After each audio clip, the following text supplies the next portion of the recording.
আমাদের জাতীয় নির্বাচন যতই এগিয়ে আসছে, মানে আর মাত্র 1 মাস আছে। আজকে জানুয়ারি 12 তারিখ, ফেব্রুয়ারি 12 তারিখে নির্বাচন হবে। এই 1 মাস আগে এসে আমরা নির্বাচন নিয়ে নানা ধরনের দৃশ্য দেখছি। কেউ বলছেন নির্বাচনের যে উত্তাপ, সেই উত্তাপটা তারা টের পাচ্ছেন না।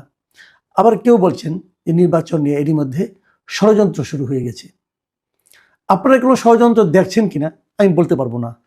আমি নিজে মাঝে মাঝে মনে হয় দেখছি, আর মাঝে মাঝে মনে হয় নির্বাচন বোধহয় হয়ে যাবে। আমি দু একটা ঘটনা বলি, তাহলে বিষয়টা আপনাদের কাছে ক্লিয়ার হবে। এবারে নির্বাচন কিন্তু আগের যে কোনো নির্বাচনের চেয়ে একটা ভিন্ন নির্বাচন। ভিন্ন এই কারণে যে আওয়ামী লীগ নির্বাচনে নেই, এটাই যে কারণ তা কিন্তু না। এটা একটা বড় কারণ, কিন্তু অন্য একটা কারণ। সেই কারণটা হলো এবার আসলে একটা নির্বাচনের দিনেই দুটো নির্বাচন হবে, দুটো ভোট হবে। আর একটা ভোট কি হবে? ওটা হলো গণভোট হবে। সরকার একটা গণভোটের আয়োজন করেছে, জুলাই সনদ নিয়ে গণভোট। মানে আপনি জুলাই সনদকে সমর্থন করেন কি করেন না, এটা নিয়ে গণভোট। এখন জুলাই সনদটা কি? জুলাই সনদ কি একটা বিষয় নাকি অনেকগুলি বিষয়?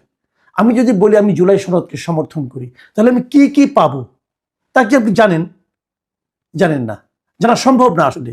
কারণ ডিটেল জানাটা কারোর পক্ষেই এতগুলি বিষয়, এতগুলি পয়েন্ট জানা সম্ভব না। আমি এই জন্যই ঠিক করেছি জুলাই সনদের বিষয়টা নিয়ে আমি কাল পরশু একটা ডিটেল অনুষ্ঠান করব, যে জুলাই সনদে আসলে কি আছে। কারণ অনেক ব্যক্তিকে আমি দেখছি যে যারা নাকি জুলাই সনদ করলে কি পাবেন, এটা পাবেন, ওটা পাবেন, ওটা পাবেন, কিন্তু ওইটা পেতে যে আর কি কি পাবো সেটা নিয়ে আলোচনা করছি না।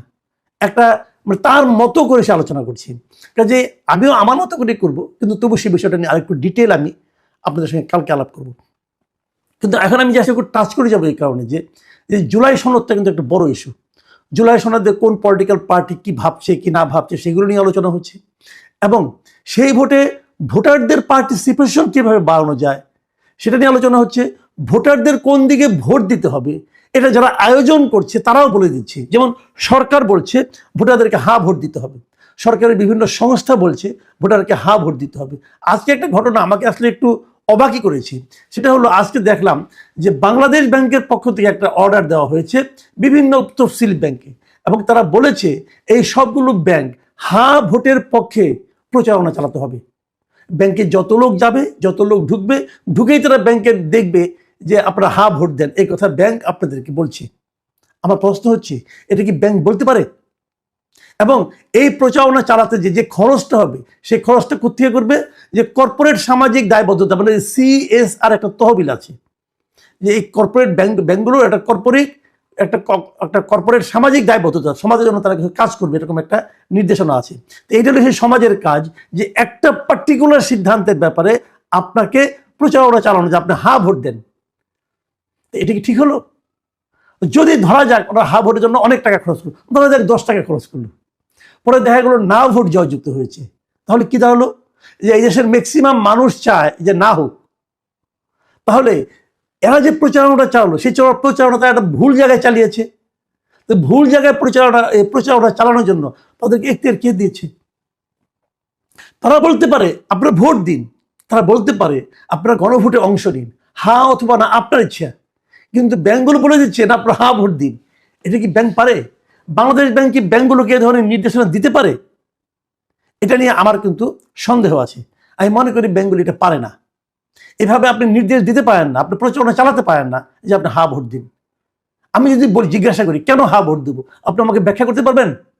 আমি ব্যাংকারদের বলবো, ব্যাংক বিভিন্ন কর্তৃপক্ষকে বলবো, আমি আগামীকালকে যে আগামীকাল আমি করতে চাচ্ছি, আগামীকাল অথবা পরশুদিন আমি হা ভোট এবং না ভোট নিয়ে আলোচনা করবো। আমি যে প্রশ্নগুলি করি সেগুলি জবাব যদি পারেন দিয়ে একবার আপনারা। যাই হোক, এখন আমি অন্য প্রসঙ্গে যাই। কেন আমার এই নির্বাচন নিয়ে সন্দেহ আসছে? দেখুন, এর মধ্যে একটা ঘটনা ঘটেছে। গত 4 জানুয়ারি একটা রিট হয়েছিল আদালতে। সেই রিটটা হলো যে দুটো পার্টির অংশগ্রহণ নিয়ে তারা আপত্তি তুলেছিল। সে পার্টিগুলি কি? একটা হলো জাতীয় পার্টি, আরেকটা হলো NDF। NDFটা কি? NDF হলো জাতীয় গণতান্ত্রিক ফ্রন্ট, মানে কয়েকটা পার্টি মিলে একটা ফ্রন্ট করা হয়েছে। সে পার্টিগুলিতে কি কি আছে? জাতীয় পার্টির একাংশ, এই যে আপনার এই আনিসুল ইসলাম মাহমুদ, তারপরে চুন্নু সাহেব, তারপরে হাওলাদার সাহেব, কাজী ফিরোজ রশিদ, মানে জাতীয় পার্টি থেকে কয়েকজন নেতা এখানে এসে একটা জাতীয় পার্টির একাংশ, তার সঙ্গে আপনার জেপি যেটা ছিল, আনোয়ার হোসেন মঞ্জুর যে পার্টি জেপি, জাতীয় পার্টি জেপি যেটাকে বলা হতো, সেই পার্টি এরা আরো কয়েকটা দল মিলে একটা জাতীয় গণতান্ত্রিক ফ্রন্ট তারা করেছে, সংক্ষেপে এনডিএফ। তারা এই নির্বাচনে অংশ নিচ্ছে এবং জাতীয় পার্টি নিজেরাও লাঙ্গল মার্কা নিয়ে অংশ নিচ্ছে। 4 জানুয়ারির ওই রিটটাতে রিট করেন জনৈক আবদুল্লাহ আল মাহমুদ, উনি ভোলার লোক সম্ভবত। উনি রিট করে এবং উনি রিটে নিজেকে জুলাই গণ অভ্যুত্থানে অংশগ্রহণকারী ও সক্রিয় ভূমিকা পালনকারী হিসেবে নিজেকে উল্লেখ করেন এবং উল্লেখ করে উনি এই রিটটা করেন যে এই বক্তব্য যে সরকার 12ই মে তারিখে যে প্রজ্ঞাপনটা জারি করেছিল 2025-এর 12 মে, সেখানে সেই প্রজ্ঞাপনে বলা হয়েছিল যে আওয়ামী লীগ এসব অঙ্গ সংগঠন, সহযোগী সংগঠন, ভ্রাতৃপ্রতিম সংগঠন এদের আন্তর্জাতিক অপরাধ ট্রাইব্যুনালে বিচার কাজ সম্পন্ন না হওয়া পর্যন্ত তাদের যাবতীয় রাজনৈতিক কর্মকাণ্ড স্থগিত করা হয়েছিল। এবং এই যে স্থগিতাদেশ ছিল, সেই কারণেই কিন্তু আওয়ামী লীগ এই নির্বাচনে অংশগ্রহণ করতে পারছে না। রিটে ওনারা বলেছেন যে যদি আওয়ামী লীগ নির্বাচনে অংশগ্রহণ করতে না পারে তাহলে এই দলগুলোর নির্বাচনে অংশগ্রহণ করতে দেওয়া উচিত নয়। এবং তারা বলতে চেয়েছিল যে এই দলগুলো আসলে আওয়ামী লীগেরই সহযোগী সংগঠন অথবা ভ্রাতৃপ্রতিম সংগঠন। এই হলো তাদের যুক্তি। এই যুক্তি নিয়ে তারা উচ্চ আদালতে গিয়েছিল এবং আদালতে যাওয়ার পর আদালত কিন্তু এই এই যে রিট আবেদন ছিল সেই আবেদনটা নিয়ে তারা আলোচনা করেছে এবং তারা একটা রুল দিয়েছে। রুলটা দিয়েছে তারা কাদেরকে, যে সরকারকে, নির্বাচন কমিশনকে, সবাইকে বলছে যে তারা কেন নির্বাচন অংশগ্রহণ করতে পারবে না অথবা পারবে, এই ব্যাপারে যেন তাদেরকে 2 সপ্তাহের মধ্যে একটা জবাব দেয়। আদালত এই জবাবটা চেয়েছে কার কাছে? চেয়েছে নির্বাচন কমিশন, সরকার, এনডিএফ এবং জাতীয় পার্টির কাছে। এবং সেই সঙ্গে বলতে চেয়েছে যে তাদের মনোনয়নপত্র কেন বাতিল করা হবে না সেটাও যেন জানানো হয়। এই আদালত রুলটা দিয়েছে গতকালকে, মানে 11ই জানুয়ারি। এখন 11 জানুয়ারি যদি এই রুলটা দিয়ে থাকে, 2 সপ্তাহ মানে 11 থেকে আরো আপনি 14 দিন যোগ করেন, তাহলে 25 তারিখের মধ্যে জবাব দিতে বলা হয়েছে। ধরলাম 25 তারিখে তারা জবাব দিল। জবাব দেওয়ার পর আদালত যদি বলে তাদের বাতিল করতে হবে। কিন্তু এরই মধ্যে এই জাতীয় পার্টি এবং এনডিএ তারা তো তাদের মনোনয়নপত্র ঘোষণা করেছে এবং নির্বাচন কমিশন সেই মনোনয়নপত্র গ্রহণও করেছে, বাতিল কিন্তু করেনি অনেকেরটাই। এর মধ্যে জাতীয় পার্টি প্রায় 243 আসনে তাদের মনোনয়ন ঘোষণা করেছে, এনডিএফ ঘোষণা করেছে 120 জন প্রার্থীর পক্ষে তারা প্রার্থী হিসেবে ঘোষণা করেছে। এদের মধ্যে চূড়ান্ত প্রার্থী তালিকা পাওয়া যায়নি। যদি পাওয়া গেলে হয়তো এর মধ্যে 4-5 জন, 10-12 জন বাদ পড়তে পারে, বাকিরা সবাই বৈধ প্রার্থী হিসেবে থেকে যেতে পারে। 21 তারিখের পরে তারা হয়তো প্রতীকও পেয়ে যাবে। তো প্রতীক প্রাপ্তির পর যদি হাইকোর্ট বলে না এদের মনোনয়ন বৈধ নয় অথবা এদের নির্বাচন করতে দেওয়া উচিত না, তাহলে নির্বাচনটার মধ্যে কি একটা অচল অবস্থা তৈরি হবে না? তখন যদি তারা বলার পরে যদি আবার এই লোকগুলি আবার আপিল করে এবং সেখানে যদি তারা এই নিষ্পত্তি না হওয়া পর্যন্ত স্থগিতাদেশ চায়, তাহলে তো পুরো নির্বাচনটাই তো একটা ঝামেলা পড়ে যেতে পারে। নির্বাচন তো স্থগিত হয়ে যেতে পারে। যতদিন এই সমস্যার সমাধান না হবে ততদিন নির্বাচন স্থগিত হতেও পারে। আমি জানি না কি হবে, আদালতের কথা তো বলতে পারবো না। তার মানে এই বিষয়গুলো নিয়ে কিন্তু এক ধরনের আলোচনা হচ্ছে। ইন্টারেস্টিং বিষয় হলো এই যে মামলাটা, এই যে হাইকোর্টের কাছে যে রুল চাওয়া, এটা পক্ষে, এই রিটের পক্ষে আইনজীবী কে ছিলেন?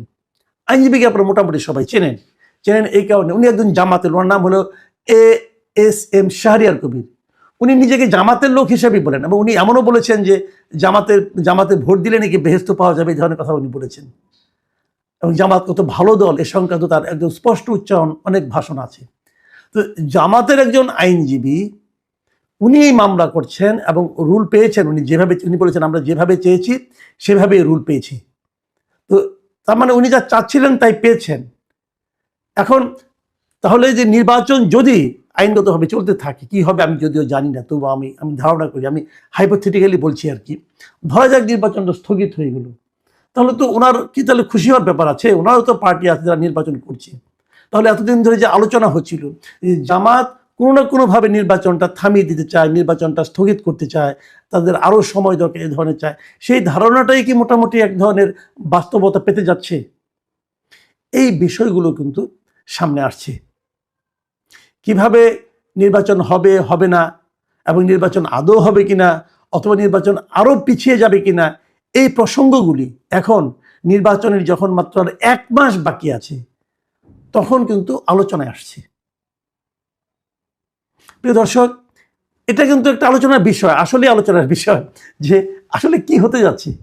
হবে নির্বাচন, নির্বাচন কিভাবে হবে, নির্বাচনের ফল কি হবে, কারা প্রতিদ্বন্দ্বিতা করবে, কারা ভালো করবে, কারা মন্দ করবে, সে আলোচনাগুলি যেন এখনো ধীরে ধীরে একটু যেন আসতে শোনা যাচ্ছে।